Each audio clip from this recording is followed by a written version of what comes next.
At 6, world leaders hold their first face-to-face talks for almost 2 years at the G7 summit in Cornwall. The focus is on the pandemic and rebuilding global economies, as Boris Johnson says errors over the past 18 months mustn't be repeated. I actually think this is a meeting that genuinely needs to happen, because we need to make sure that we learn the lessons from the pandemic. A focus on education as the US First Lady joins the Duchess of Cambridge on a visit to a Cornish school. Tonight, the Queen and other senior royals will attend a reception with G7 leaders at the Eden Project, also on the programme. The number of new COVID cases rises above 8,000 for the first time since the end of February, as health leaders urge the government to delay lifting more restrictions. I'll be live here at Wembley, where 8 Euro 2020 matches will take place over the next month, including the final. The tournament kicks off this evening in Rome. About time! And final preparations ahead of tomorrow's Trooping the Colour to celebrate the Queen's 95th birthday at Windsor for the second year running. Coming up on Sports Day on the BBC News Channel, we're live at Wembley on the opening day of the European Championship. All eyes on Rome as Italy kick off the campaign against Turkey a year later than planned.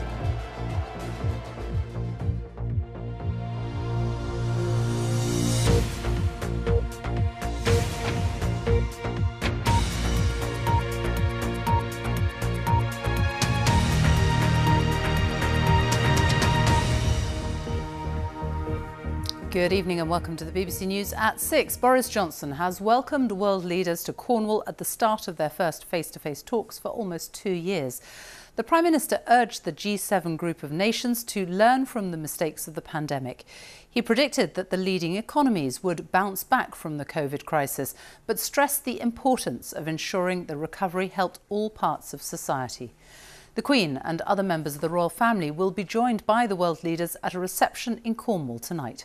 Here's our political editor, Laura Kunsberg. Getting to this beautiful and remote part of the country isn't easy. They've come from 5 continents to Cornwall. The winding last mile of the journey of the most powerful leaders in the world ended on the beach, the Johnsons, the British receiving line. Coronavirus kept prime ministers and presidents and millions of us apart. But now the Prime Minister wants them to pull together with a huge vow for 1 billion vaccines so the world can gather again. Official hellos done. Time for vital talks behind closed doors. Thank you all very much for coming. It is genuinely wonderful to see everybody in person. We're building back better together, and building back greener, and building back fairer, and building back more equal. And how shall I, in a more gender-neutral and perhaps a more feminine way. How about that? A reference to getting more girls into classrooms in developing countries. Make the world a better place. That's the G7 theory, at least. The First Lady and the Duchess of Cambridge descended on the 4- and 5-year-olds of Connor Downs Academy in Hale today. Unusually, the royal family, part of this week's big political push. And Downing Street reckons they've sailed over the first big hurdle, rebooting the so-called special relationship between the United States and the UK, with a new name for a new chapter too. It's a relationship. You call it the deep and meaningful relationship, you call it whatever you want, the indestructible relationship. It's a relationship that has endured for a very long time and has been an important part of peace and prosperity, both in Europe and around the world. I mean, when it comes to vaccine, you're making a huge progress, about 100 million, but in the next few weeks, the UK is only sending 5 million. You could already have sent vaccines to developing countries. That hasn't happened. Isn't there a danger that you're talking big, you're making big promises, but actually then you deliver something else? Great respect, Laura. I think that the people of this country should be very proud that of the 1.5 billion doses that are being distributed around the world to the poorest and neediest in the world, 1 in 3 come from the Oxford AstraZeneca deal that the UK did. Yes, we're putting in 5 million doses by September, but we'll do 100 million before 12 months is out. That's a huge number of extra doses. I think people do understand that. They also understand that the UK is spending £10 billion on overseas aid. Yes, it is still a lot of money, but you are cutting it, and you're not just cutting it, you're going back on something that was in the Conservative Party manifesto that you promised the public would do. And I think people will understand that there is a pandemic which could not have been foreseen at the time we made that commitment to 0.7 throughout this Parliament. That's one of the objections from outside. There are a few small but noisy bands of protesters who've made it to the fringes of the summit. And trouble looms on a different front too. The UK is not at the EU table anymore, but the others still huddle together, with intense tension over how Brexit's affected Northern Ireland, plotting perhaps how to take on Boris Johnson on that tomorrow. That's a sidebar to the main business though. A commitment to big democracies working together. Das Bekenntnis zum Multilateralismus. The multilateralism, the German Chancellor says, that's gone missing in recent years. The final agreements on Sunday may fall short of Boris Johnson's ambition, but the summit itself is a symbol to show these leaders want to stand together. And Sophie, this whole summit is a huge push by the UK. Red carpet's being rolled out for world leaders. The royals coming to Cornwall tonight. The Queen is actually hosting the summit dinner. And in terms of effort from the country to welcome people, well, I suppose they couldn't really do more than that. But when it comes to the solid commitments that Boris Johnson wants to see and those crucial vows on vaccine, although the numbers sound huge, campaigners and charities are convinced the problem is so acute, even those numbers aren't enough. Laura Kunsberg, thank you. Well, let's look at that more closely because, as Laura was saying, world leaders are pledging to donate 1 billion COVID vaccines to poorer countries that are struggling to vaccinate their populations. In South Africa, for example, only 1% have had their first jab.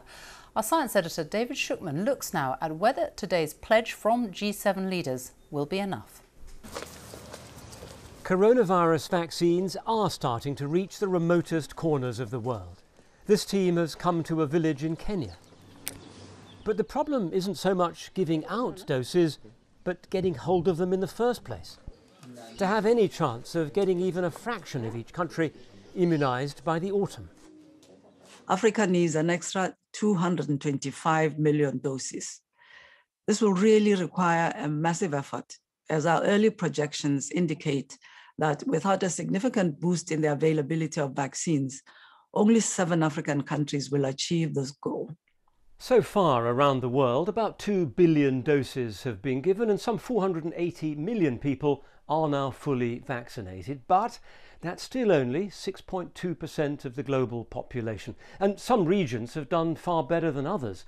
Sub-Saharan Africa has received only 1% of all vaccine doses, and 18 African countries have either totally run out, like Morocco and Rwanda, or are due to run out in the next few weeks, including Kenya and Ghana. So Africa is really seems to be the last continent that will be vaccinated. It will be mid to end of next year by our calculations, but currently there simply aren't enough doses available for Africa. They haven't procured enough doses, and the real problem is that Africa is not producing any doses. They don't have any domestic production apart from a little bit in South Africa.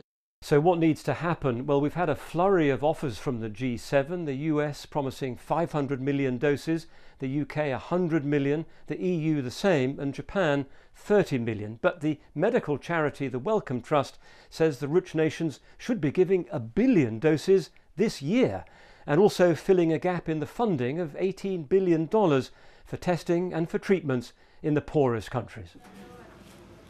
And as a reminder of the urgency of all this, Uganda is the latest country to go back into lockdown, with schools closing and children sent home as cases have suddenly shot up again. There is a clear route out of the pandemic, but as things stand, it will take time. David Shukman, BBC News. Well, the number of new coronavirus cases across the UK has risen above 8,000 for the first time since the end of February. 8,125 new cases were recorded in the past 24 hours. That's up almost 60% in the past week, almost all of them the Delta variant first identified in India. Deaths remain low though, with 17 recorded in the latest 24-hour period. It means on average over 6,500 new cases have been recorded per day in the last week. And hospitalisations are beginning to rise, with over 1,000 people in hospital, still a long way from the peak of almost 40,000 in January. More than 200,000 people received their first vaccine in the latest 24-hour period, meaning over 41 million people have now had one jab. That's 78% of UK adults. More than 300,000 have had their second dose, meaning just over 29 million have had both jabs, with more than 55% of UK adults now fully vaccinated.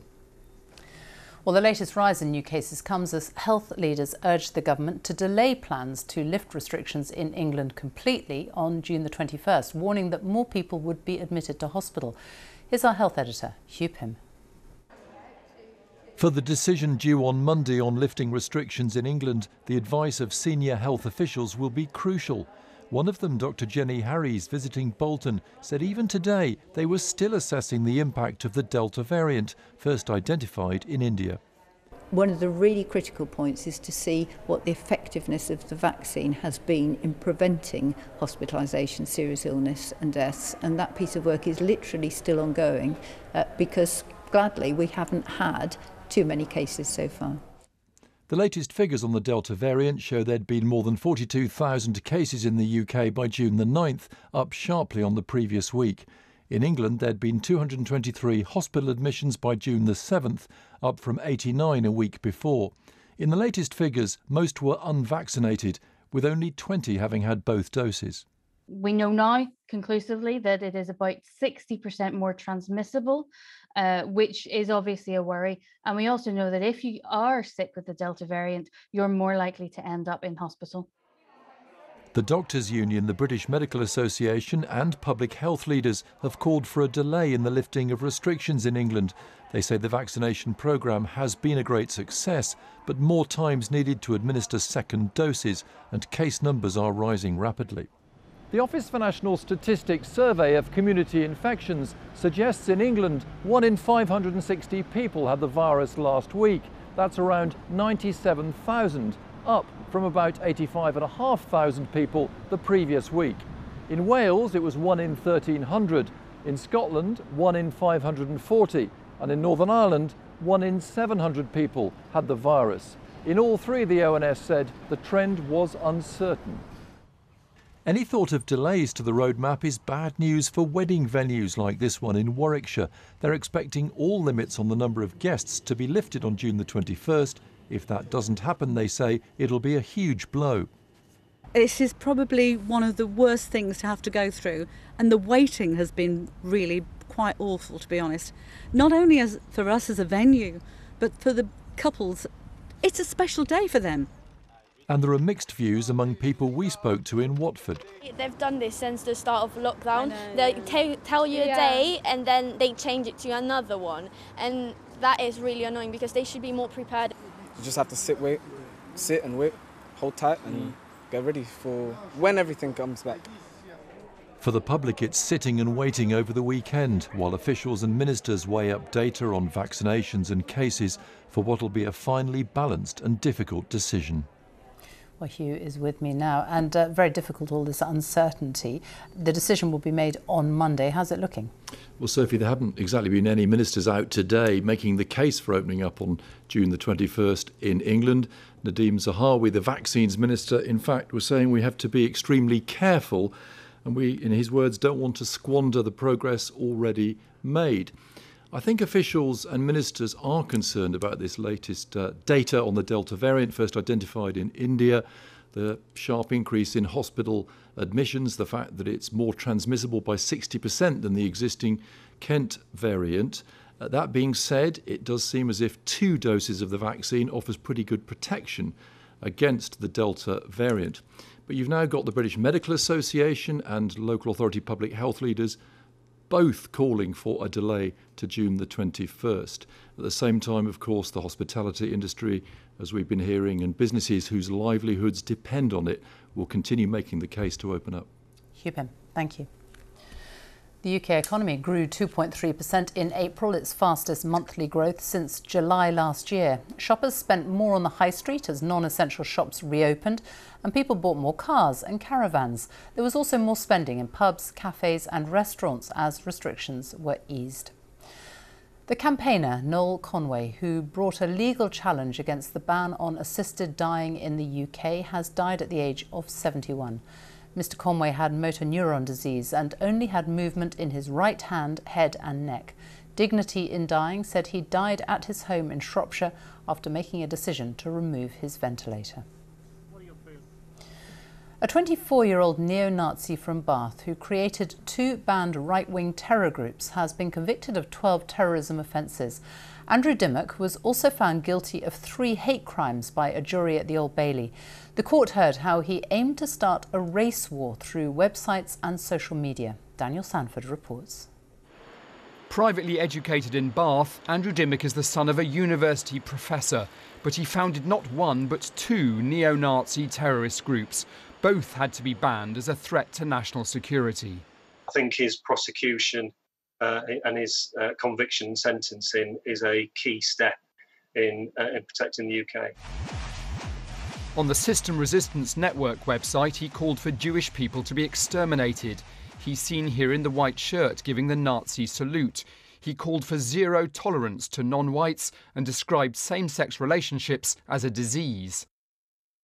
The other group he founded, Sonnenkrieg Division, produced deliberately provocative propaganda, including a poster calling for the Duke of Sussex, Prince Harry, to be shot as a race traitor, which the BBC is not showing. The group is now banned in Australia as well as the UK.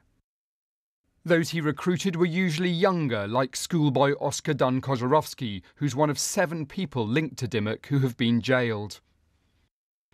On a gaming chat server which BBC News infiltrated for the exclusive report that first exposed him, Dimmock suggested all police officers should be killed. In court here at the Old Bailey, the same man who'd called for the death of all police officers tried to blame everyone else for his predicament.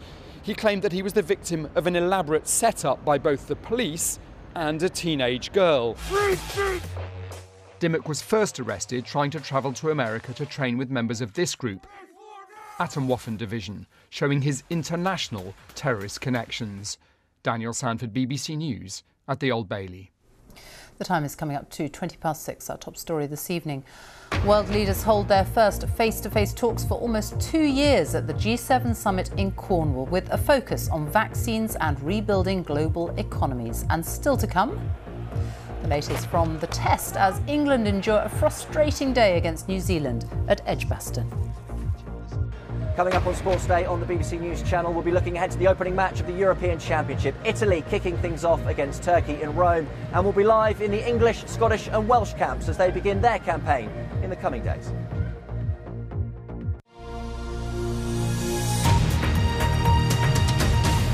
After being delayed by a whole year because of the pandemic, the European Football Championship finally kick off this evening.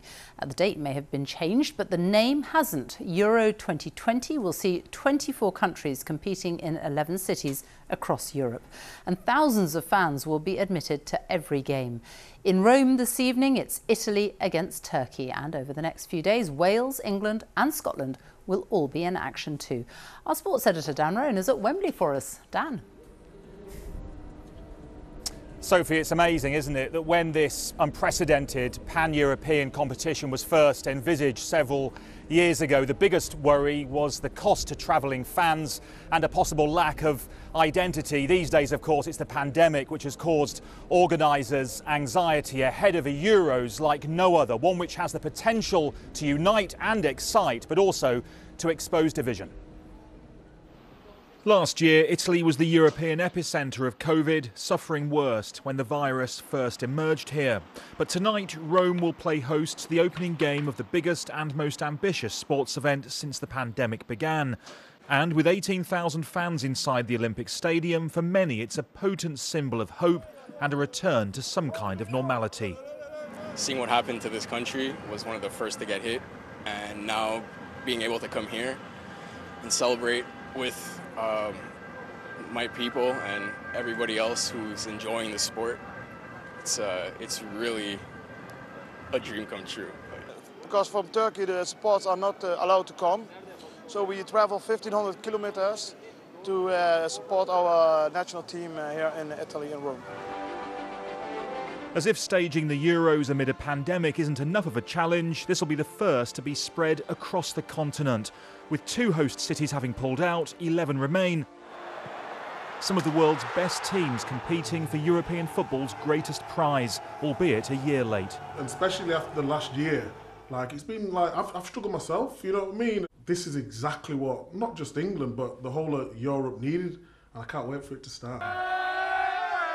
The atmosphere the Euros are known for won't be quite the same. Attendances have been reduced, few fans will travel, and at grounds there'll be a range of different entry requirements, organisers hoping for the best. We will have a little risk of that the one or the other people will be sick or will have the virus, but this will not go out to spreading, and it will not become super spreading events. We can be very sure about this.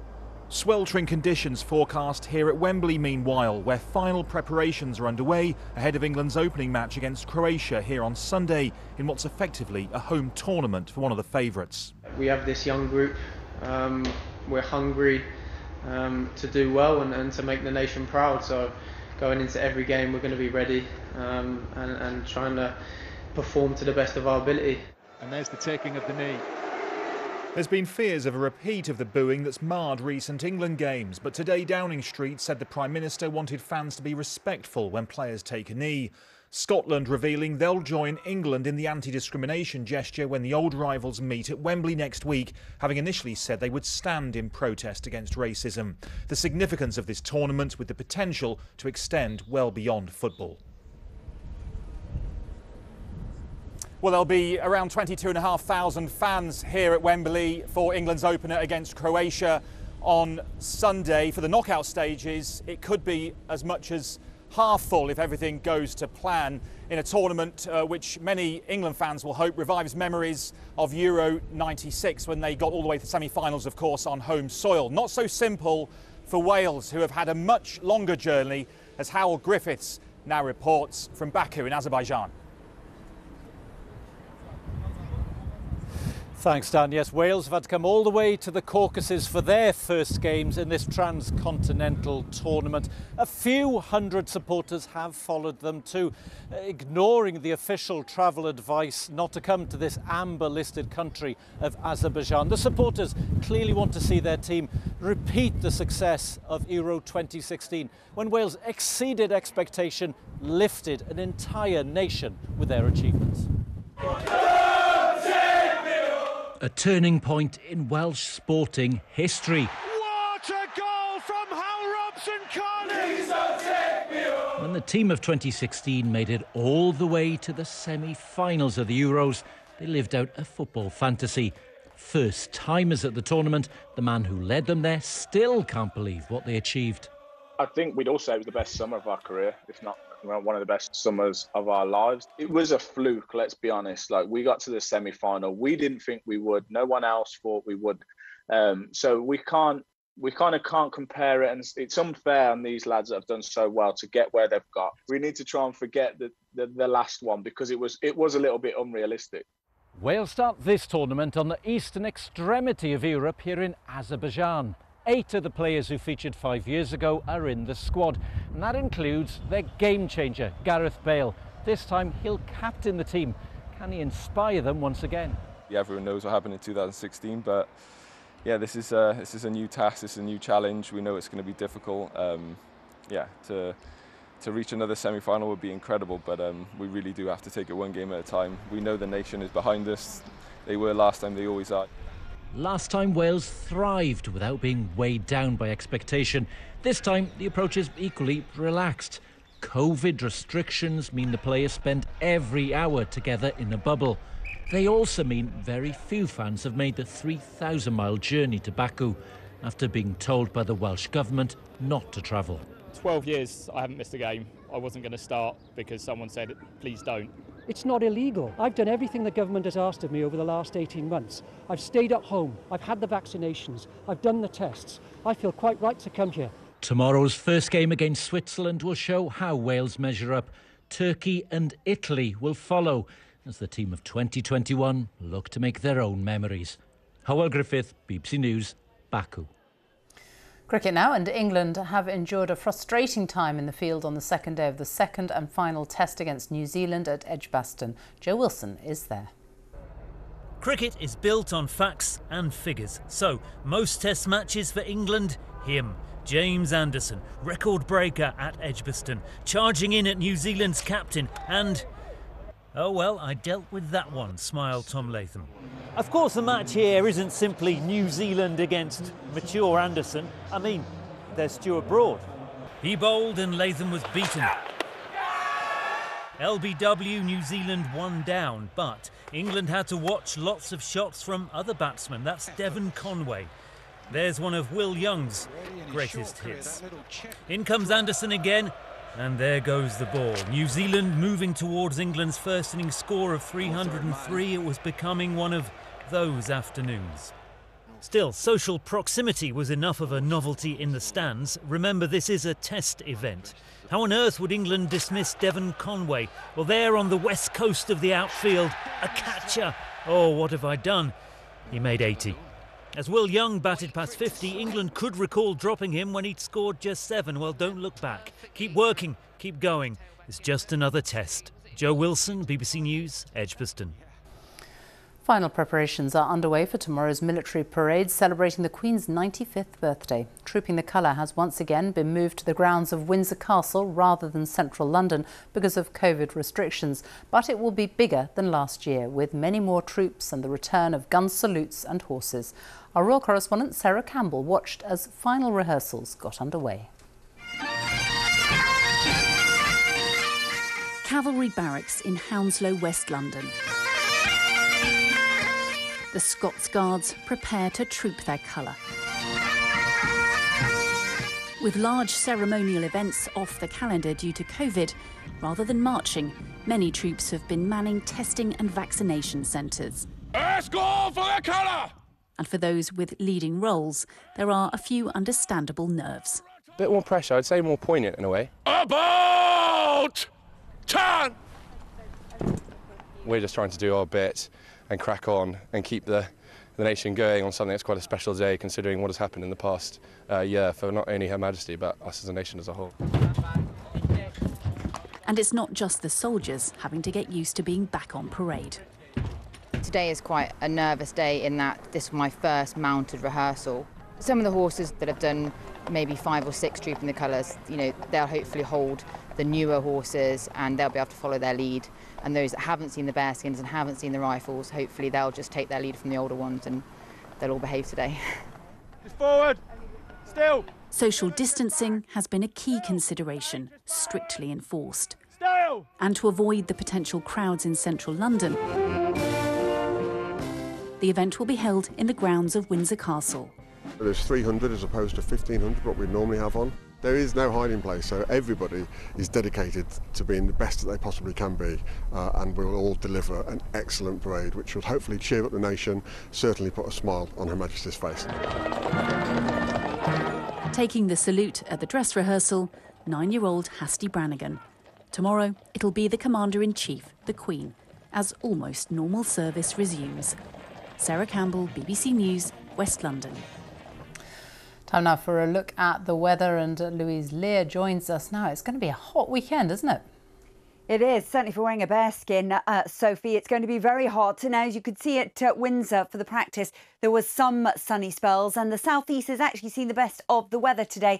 But there has been a lot of cloud around in comparison to recent days, and that's because of this weather front. It's going to continue to sink its way south and east, so it will spill that cloud into the London area. Behind it, with that cloud, it was a slightly fresher story for many. A dry affair, great for cutting the grass, but as you can see, not that much in the way of sunshine to come through. So it's all change as we head into the weekend, as this high pressure builds in from the southwest, and with the wind direction coming all the way from the Azores, that's going to drag heat and humidity once again right across the country. Yes, we've got these weather fronts just draping the far north, and they will bring a little more in the way of cloud and patchy rain with it as well. But we start off on Saturday with some low cloud and mist that easily drifts away, and through the day lots of sunshine coming through. A little more cloud into western Scotland, and here those temperatures perhaps a little bit more subdued, but we're likely to see temperatures around 24 degrees. That's similar values to what we had today in the southeast. It's going to get hotter still for Sunday.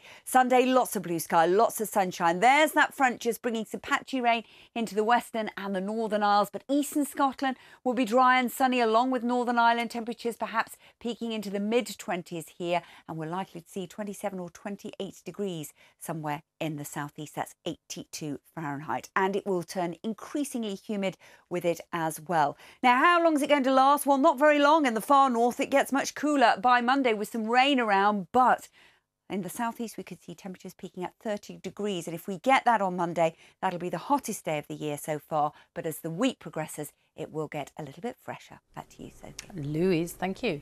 And that's all from the BBC News at 6. It's goodbye from me on BBC One. We join the BBC's news teams where you are. Goodbye.